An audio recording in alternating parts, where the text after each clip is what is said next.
Olá, meu nome é Pedro Orival Lucas, professor de Química Analítica da Universidade Federal de Alfenas, e hoje o tema é volumetria de complexação, trata-se de continuação da nossa aula anterior. E nesta aula nós vamos falar sobre o uso de reagentes auxiliares, pode ser, por exemplo, complexantes auxiliares. Qual que é a função? Eles são adicionados ao titulado, a nossa amostra, a fim de permitir a titulação de um certo analito na presença de espécies potencialmente interferentes. Por exemplo, algumas espécies químicas elas podem apresentar precipitação durante a titulação. Nós temos aqui zinco, cádmio e chumbo, e as titulações com EDTA são feitas, na maioria das vezes, em meio alcalino.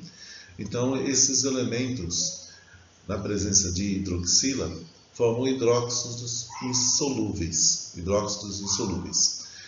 E isso dificulta a titulação. Para evitar a precipitação, na hora de fazer a titulação, ajustando o pH, utiliza-se um reagente complexante. Então, nós podemos ver aqui, o zinco, ele complexa com EDTA. E tem uma constante do equilíbrio de formação desse complexo. Mas o zinco também reage com hidroxila, formando o hidróxido de zinco que é insolúvel. Essa reação não é desejável, porque dificulta a titulação. Então, para melhorar essa situação, corrigir esse problema, ou amenizar pelo menos, nós usamos um outro complexante aqui, que no caso é a amônia. E a amônia forma um complexo de zinco que é totalmente solúvel. Nós vamos calcular a solubilidade desse complexo de zinco. E nós temos também, não podemos esquecer, o equilíbrio de ionização do próprio EDTA. Então, uma titulação de zinco com EDTA no meio amoniacal tamponado, nós vamos ter 1, 2, 3, 4 equilíbrios diferentes. Continuando. Aqui estão as constantes, que são de interesse, mas nós vamos utilizar mais na hora dos cálculos, os valores.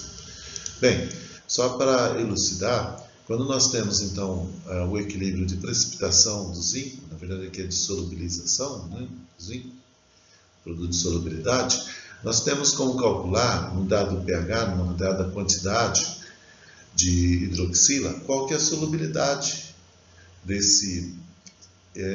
dessa base, hidróxido de zinco. Então, nós partimos aqui da constante do produto de solubilidade, e substituindo aqui as concentrações de hidroxila, nós vamos chegar no valor de solubilidade. Isso aqui já foi assunto das aulas de quali, mas basta isolar aqui. A solubilidade vai ser igual à quantidade de zinco, então S e S quadrado, ou de hidroxila também. Então, nós vamos ter que a solubilidade de zinco em pH 9, apenas considerando íon zinco em meio aquoso alcalino, é de 2 vezes 10 a menos 4, é bem pouco solúvel. Por outro lado, se colocar... Então, para efeito de comparação, nós vamos fazer agora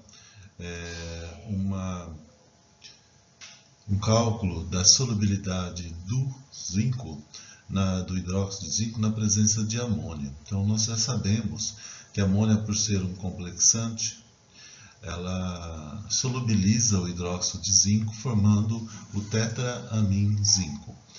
Bem, para calcular a solubilidade, nesse caso, nós temos aqui os dois equilíbrios envolvidos, o equilíbrio de solubilidade. Na verdade, o equilíbrio é o contrário da reação do KPS, então aqui seria precipitação, e o equilíbrio de solubilidade no sentido oposto, sendo representado por 1 sobre KPS.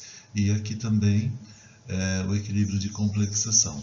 Quando se soma as duas constantes, nós podemos fazer a multiplicatória das constantes aqui, resultando na reação global do hidróxido de zinco mais amônia, dando o complexo mais a hidroxila, e a constante aqui seria a multiplicatória do produto, da concentração dos compostos que estão no produto da reação, dividido pela que está nos reagentes.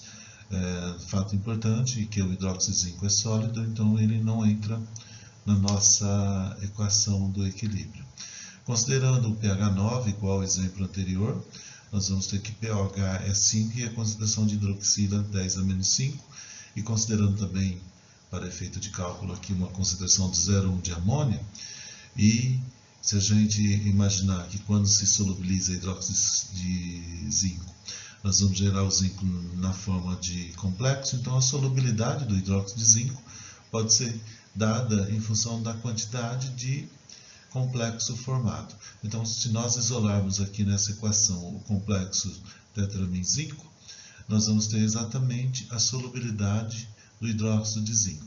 Substituindo os valores na equação, isolando, adequadamente substituindo os valores, nós chegamos numa solubilidade da ordem de 10 a 36, 1,6 vezes 10 a 36.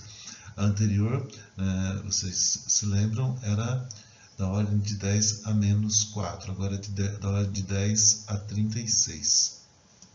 Bem, um outro fato que temos que considerar, muito importante, é que quando se usa a amônia como reagente auxiliar, como exemplo a gente está usando na titulação de zinco com EDTA, a formação do complexo tetra-amin-zinco não ocorre de maneira direta, ocorre em etapas, formando intermediários como complexo com apenas uma amônia, 2, 3, até chegar com 4 zinco com 4 amônias. E para a nossa reação principal numa titulação de EDTA, nós temos a reação do zinco iônico com o EDTA. E quando se tem zinco dentro de um recipiente aquoso, não tem só zinco iônico, nós temos todas essas espécies, desde que se coloque zinco e amônia, todas essas espécies estão presentes numa solução aquosa. E para efeito de cálculos, então a gente tem que também fazer uso de constantes de proporcionalidade, que partindo então do balanço de matéria, dentro da nossa solução, a concentração total de zinco vai ser a somatória de todas essas espécies. Zinco iônico, zinco com uma amônia, com 2, com 3 e com 4 amônias. Continuando então o nosso raciocínio, para um exemplo genérico aqui, outra vez a gente pode deduzir qual que é a fração do metal livre, que é chamado de beta zero.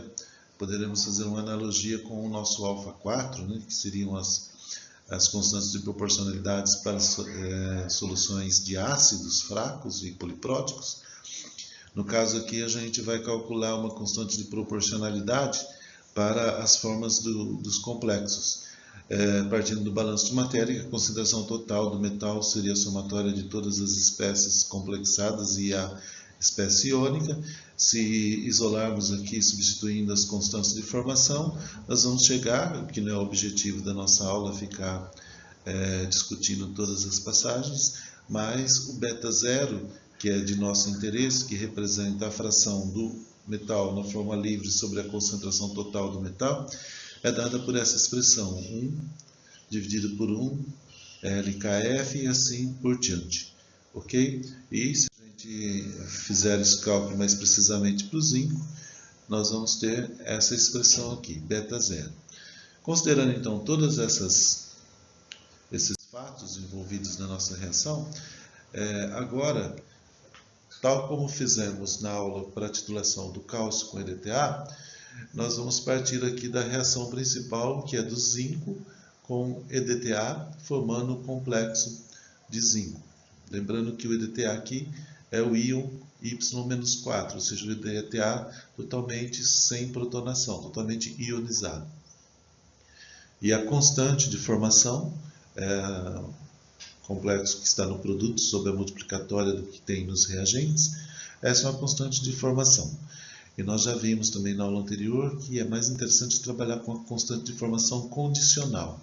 Agora, nós vamos ter duas substituições nessa constante de formação para chegar na constante de formação condicional, que é a substituição do Y-4, considerando o alfa 4, que nós já vimos na aula anterior. Então, o Y-4 vai ser alfa 4 vezes a concentração total de EDTA. E agora, a novidade é que para calcular o zinco, considerando que o zinco está em meio amoniacal, nós temos que a fração de zinco livre é igual ao beta zero vezes a concentração total.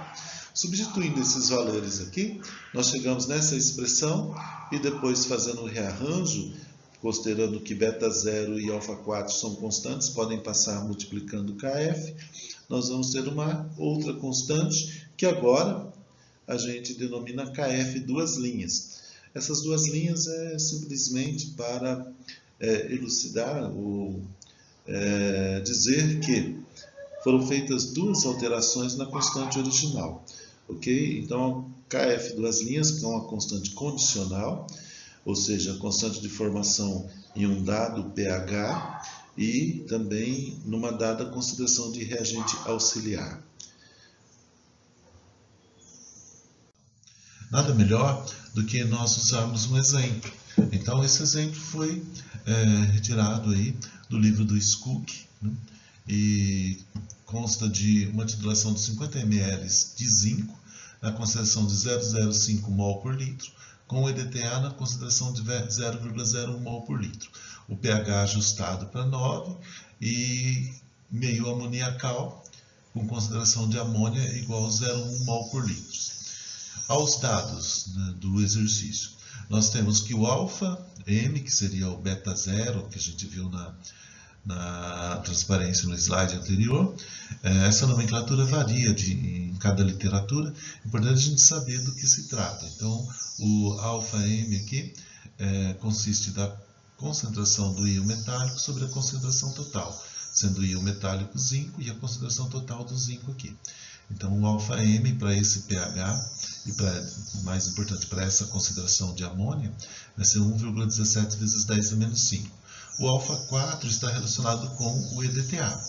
E o alfa 4 para o pH 9, agora sim, pH, é de 5,1 vezes 10 a menos 2.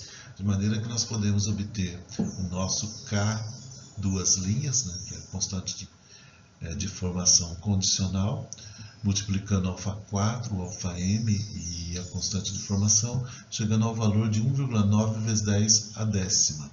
Então, os nossos dados para a nossa titulação serão concentração de EDTA 0,1, concentração de zinco 0,05, volume de zinco 50, pH 9 e K duas linhas 1,9 vezes 10 a décima.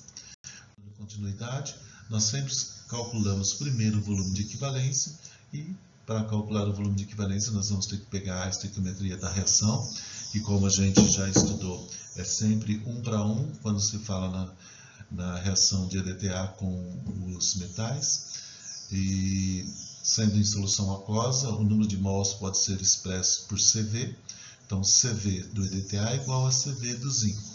Nós queremos saber o volume de equivalência, o titulante aqui em cima é o EDTA, basta isolar aqui nosso volume de EDTA, na nossa expressão ali, e a gente vai chegar então no volume de equivalência, sendo concentração de zinco, volume de zinco, dividido pela concentração de EDTA, deu 25 ml.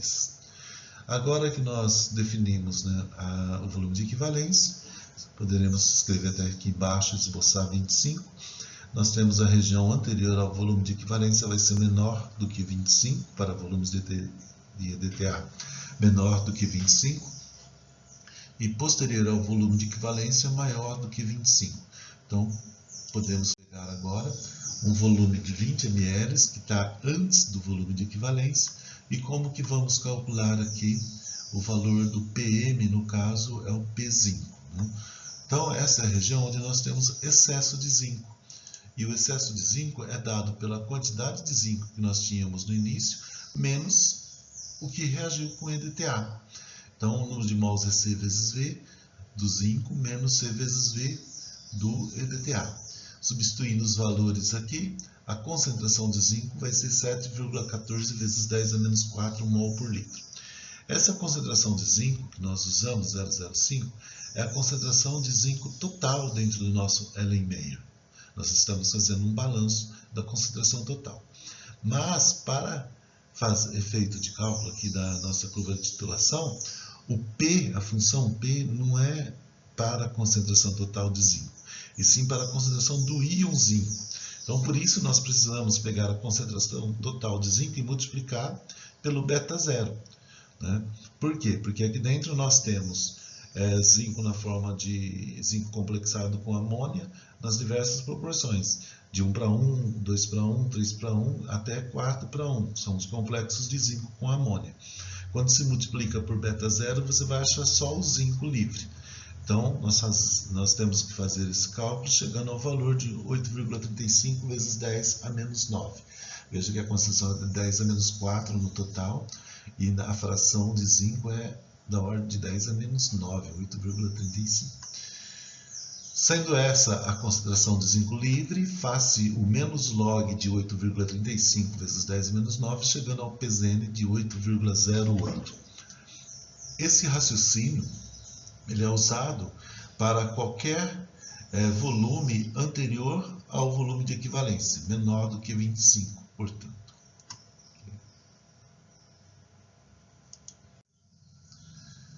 No volume de 25 ml, nós estamos no ponto de equivalência. Então, nós vamos usar a equação do equilíbrio, né? O KF duas linhas. Nós temos, se é KF duas linhas, embaixo as concentrações totais de zinco e de EDTA.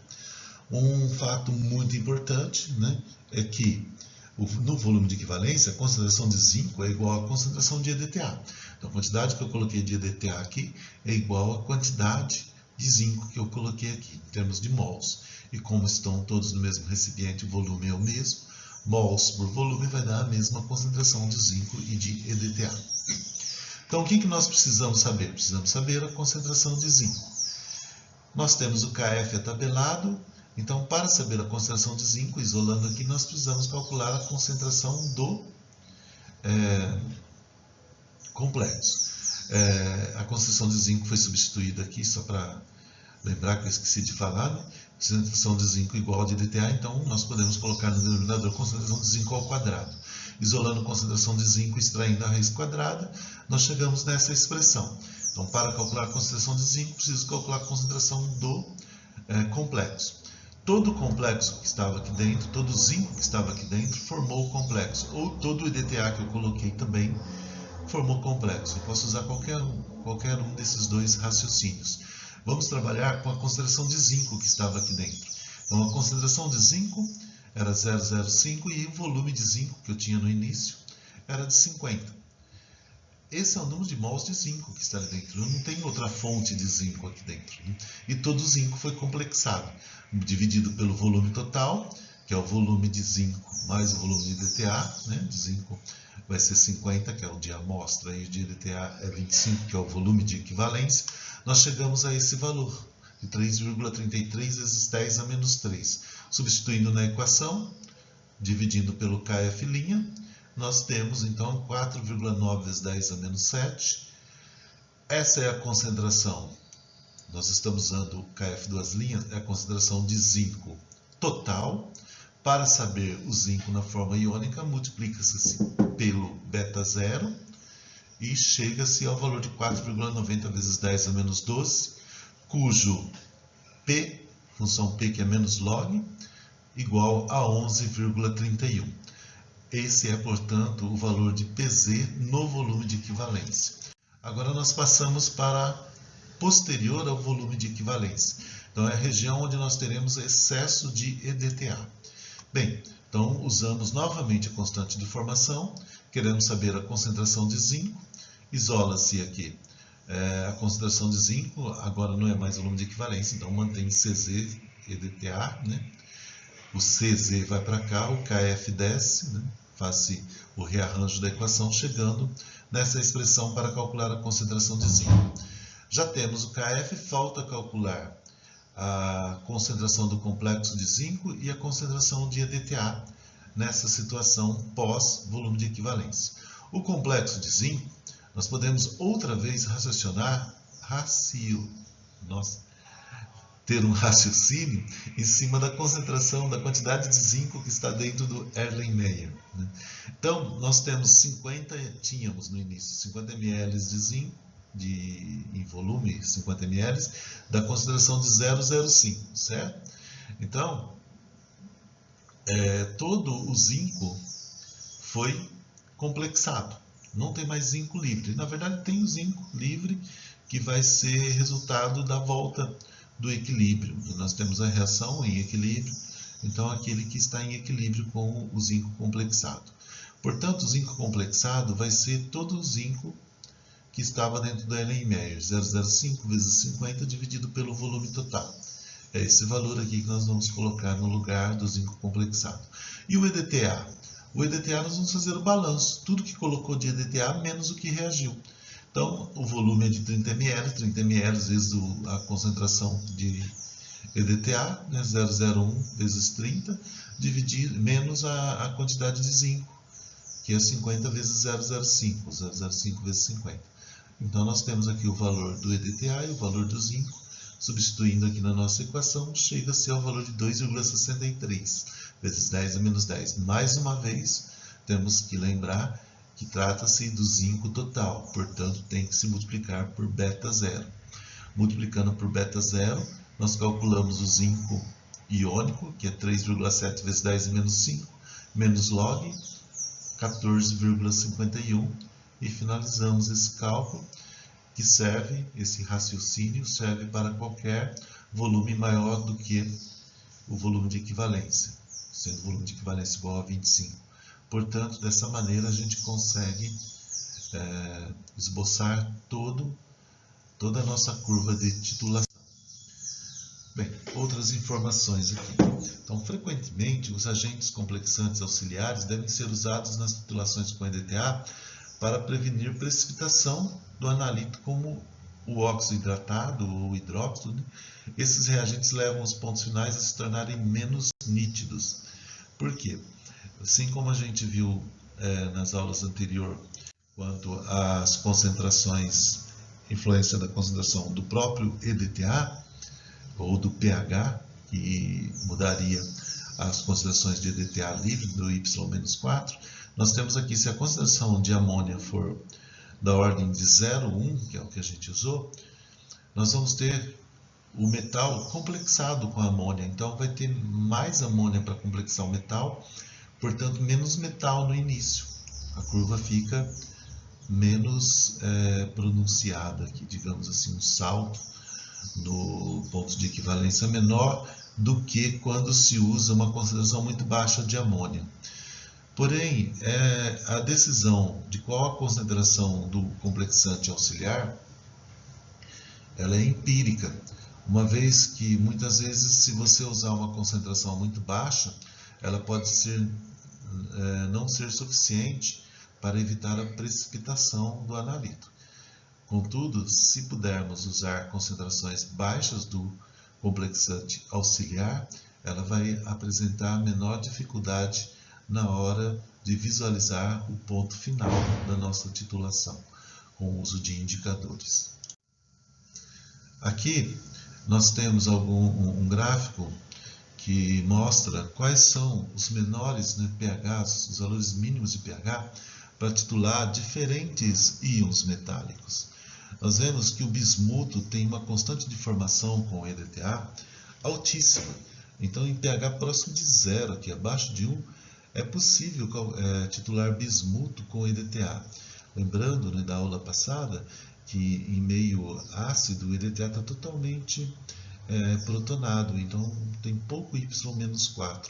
Apenas elementos que têm constante de formação altas, bem altas, é que são suscetíveis de serem titulados em pH bastante ácido. E outros elementos como magnésio, estrôncio, cálcio, nós precisamos de meio alcalino para efetuar a sua titulação. Bem, vamos parar por aqui, mas nós teremos outro assunto aí, continuando agora a parte, na próxima aula, quais são os indicadores que serão utilizados para se fazer as titulações com EDTA e também as modalidades, são 3 modalidades diferentes de titulações com EDTA. Então não percam, até a próxima aula. Obrigado pela atenção e bons estudos para vocês.